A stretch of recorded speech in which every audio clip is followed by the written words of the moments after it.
Dear language learner, especially the ones right now who are thinking of starting their next language project, but you are hesitant to bring it to life. You exist outside of your own head. And when perfectionism, imposter syndrome, self-doubt creep up, when we are learning languages, it feels safer to stay in our own heads. And it's hard to get outside of our own minds where we are trapped in thinking about what we're lacking, what's going on, fearing that we are even further from fluency than we originally thought. So here is a reminder today that will help you push through what you've been dreaming or planning to do in your languages, but haven't brought into the real world yet. Welcome back to Language Travel Adoptee with me, Emily, where I love helping you grow in confidence in your languages and work with instead of against the mental and emotional barriers that block you from reaching your goals.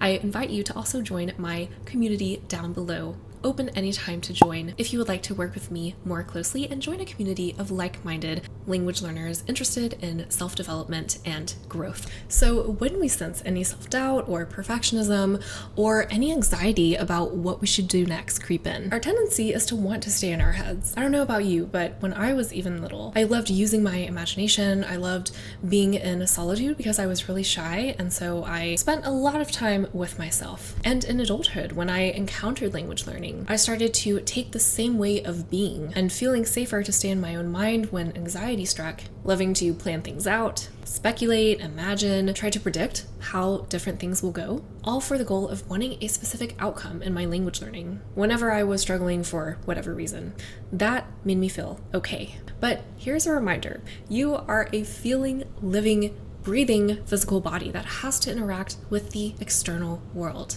and with others. And of course, you must get feedback from others to not only improve your language, but also to make decisions about how to align your language learning more with your life. We love to feel in control in our learning. And while a lot of things can be out of control in our life, the amount of control we do have does rely on interacting with our external environment, with bringing projects into the real world instead of just keeping it inside of ourselves, where what we're thinking is going to inevitably change. Now, on the flip side, we can also exist too much outside of our own heads and look for that external validation from maybe language exams or our peers' approval of our skills, maybe from strangers who are in awe of our abilities in a language, and maybe also the internet's vast opinion about the right way to do whatever in language learning. We can really base our worth on that, and a big chunk of our existence as a language learner onto this. So it's a delicate dance between two extremes, and I have spent significant time in both in my language learning.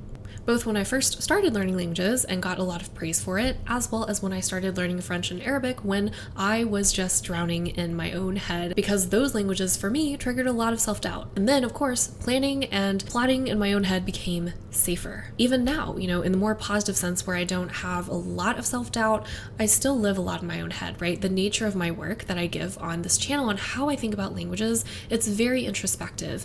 And of course, I do that to benefit my outside world and benefit the lovely community here that we have on Language Travel Adoptee. But this video is also a reminder to myself to ask myself and keep on reiterating, how am I living? To what degree am I living my languages, my life? Do I need to be living more? Am I living enough? The journey of learning languages does not end when you're fluent or when you've reached other language learning goals that have felt out of reach for a really long time. It also hasn't ended with me either. Even after learning multiple languages, it's a constant reevaluation for me to continue growing. Yes, building a better relationship with myself, because a lot of what we see in the language learning community is asking us to look at a lot of external validation. A lot in our lives is wanting us to base our external validation on someone else. But again, as we build relationships with people, as we interact with them, even as we're present around them and we're not necessarily directly interacting with them, that can all give us feedback and data for how we as people are keeping on evolving and changing and adjusting our behaviors to whatever is going on in the real world outside of our head. By going outside of your head, you're showing you're worthy to experiencing not a perfect life, but a full life in your language, however you want to define that for yourself. And this is not meant to shame anyone with this tendency of holding back, staying in our heads, and not acting. Again, if we keep on plotting within our own minds, we are holding ourselves back from expanding, making decisions, proving to ourselves what is possible in our language,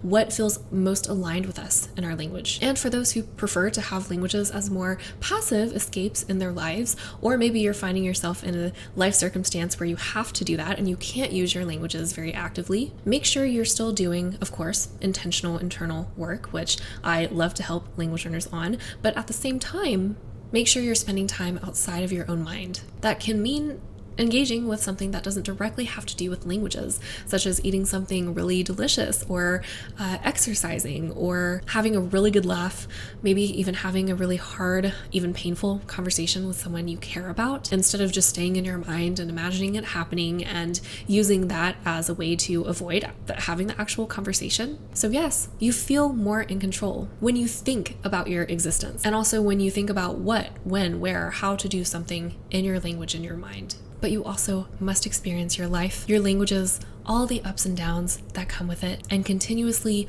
mold it to your own creation. We don't need to make our languages and life perfect. We just need to make them ours. But you must step out of your own mind time and time again in order to do it as well. Otherwise, if you don't decide on something in your external environment will definitely decide for you.